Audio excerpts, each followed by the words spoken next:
यूएसआईएसपीएफ के अध्यक्ष मुकेश अघी ने नई दिल्ली में G20 शिखर सम्मेलन के लिए इसे महत्वपूर्ण वर्ष बताते हुए भारत की तीव्र आर्थिक वृद्धि और वैश्विक जनसंख्या वृद्धि की प्रशंसा की। उन्होंने अमेरिकी राष्ट्रपति जो बाइडेन की भारत यात्रा का स्वागत किया और उभरती अर्थव्यवस्थाओं और वैश्विक दक्षिण के लिए एक आवाज के रूप में देश की भूमिका पर प्रकाश डाला। भारत ने पिछले साल दिसंबर में G20 की अध्यक्षता संभाली और 60 शहरों में 200 बैठकों की आयोजना की।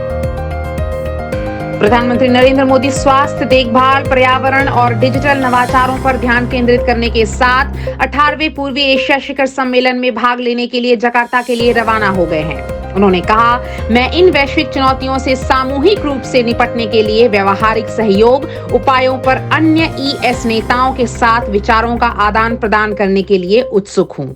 पीएम मोदी 9 और 10 सितंबर को होने वाले G20 शिखर सम्मेलन से पहले गुरुवार शाम को नई दिल्ली लौटेंगे। नरेंद्र मोदी के नेतृत्व वाली सरकार 18 से 22 सितंबर तक होने वाले संसद के विशेष सत्र के दौरान भारत का आधिकारिक नाम बदलकर भारत करने के लिए एक प्रस्ताव ला सकती है। हालांकि विपक्षी नेताओं ने एक समिति गठित करने के सरकार के कदम की आलोचना की है और आरोप लगाया है कि इससे देश के संघीय ढांचे को खतरा पैदा होगा। उन्होंने आरोप लगाया कि इंडिया गठबंधन की बैठक ने सत्तारूढ़ भाजपा को परेशान कर दिया है, जिसके कारण सरकार को विधानसभा और राष्ट्रीय चुनाव एक साथ करने की संभावना तलाशने के लिए एक समिति गठित करनी पड़ी है।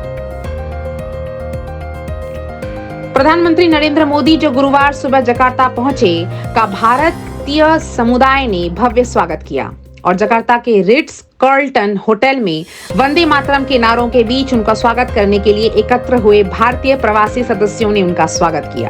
और मोदी आसियान के साथ जुड़ाव भारत की एक्ट ईस्ट नीति का एक महत्वपूर्ण स्तंभ है। पिछले साल हुई व्यापक रणनीतिक साझेदारी ने हमारे संबंधों में नई गतिशीलता ला दी है, ऐसा प्रधानमंत्री ने कहा। ओडिशा के अविनाश नाम के एक प्रशंसक ने कहा कि उन्होंने मैच देखने के लिए अपने राज्य से 2000 किलोमीटर से अधिक की यात्रा की है और उन्हें टिकट मिलने की उम्मीद है।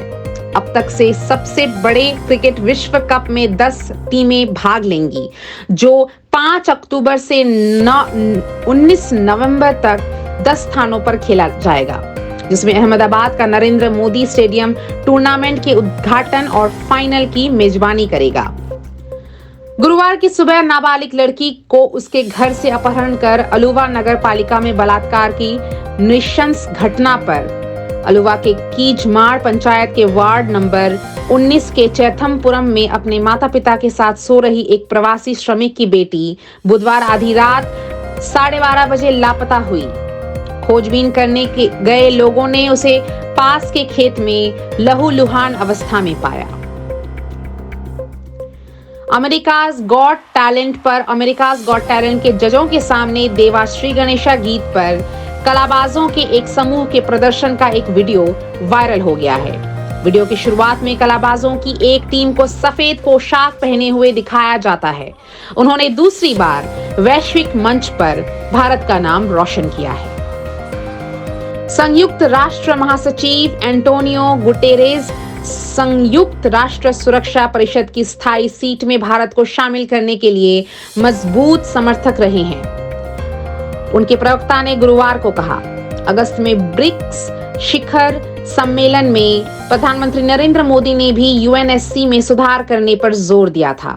ब्रिक्स के संयुक्त बयान में यूएनएससी सुधारों का भी आह्वान किया गया और भारत, ब्राजील और दक्षिण अफ्रीका जैसे उभरते और विकासशील देशों की आकांक्षाओं के लिए समर्थन की पुष्टि की गई। जैसा कि भारतवर्ष के सबसे प्रतीक्षित वैश्विक नेताओं के कार्यक्रम 18वें G20 शिखर सम्मेलन की मेजबानी करने के लिए पूरी तरह तैयार है, अमेरिकी राष्ट्रपति जो बाइडेन बहुपक्षीय नेताओं के शिखर सम्मेलन में भाग लेने के लिए 8 सितंबर को भारत पहुंचने वाले हैं। इस समिट की सुरक्षा के लिए कई जगहों पर एंटी ड्रोन सिस्टम लगाए।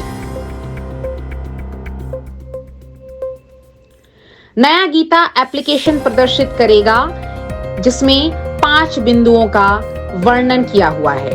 पहला बिंदु, स्वदेशी रूप से विकसित कार्यक्रम हिंदू धर्म के सबसे महत्वपूर्ण धार्मिक ग्रंथों में से एक है।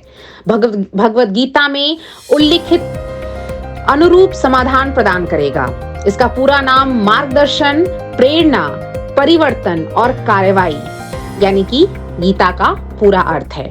दूसरा बिंदु, G20 शिखर सम्मेलन में उपयोगकर्ता गीता ऐप के साथ बातचीत करते हुए व्यक्तिगत और व्यावसायिक समाधान पूछ सकते हैं और जीवन के गहन प्रश्नों के उत्तर ढूंढ सकते हैं। तीसरा बिंदु, G20 शिखर सम्मेलन में उपयोगकर्ता गीता ऐप के साथ बातचीत करते हुए व्यक्तिगत और व्यावसायिक समाधान पूछ सकते हैं और जीवन के गहन प्रश्नों के उत्तर ढूंढ सकते हैं।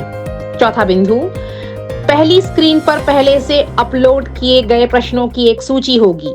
उपयोगकर्ता या तो इनमें से कोई भी प्रश्न चुन सकते हैं या अपना स्वयं का प्रश्न पूछ सकते हैं। गीता ऐप ध्वनि संकेतों को भी स्वीकार करता है। पांचवा बिंदु, एक बार प्रश्न पूरा हो जाने पर इंटरफेस भगवत गीता से प्रेरित अपने डेटाबेस से खोजता है और समाधान प्रदान करता है।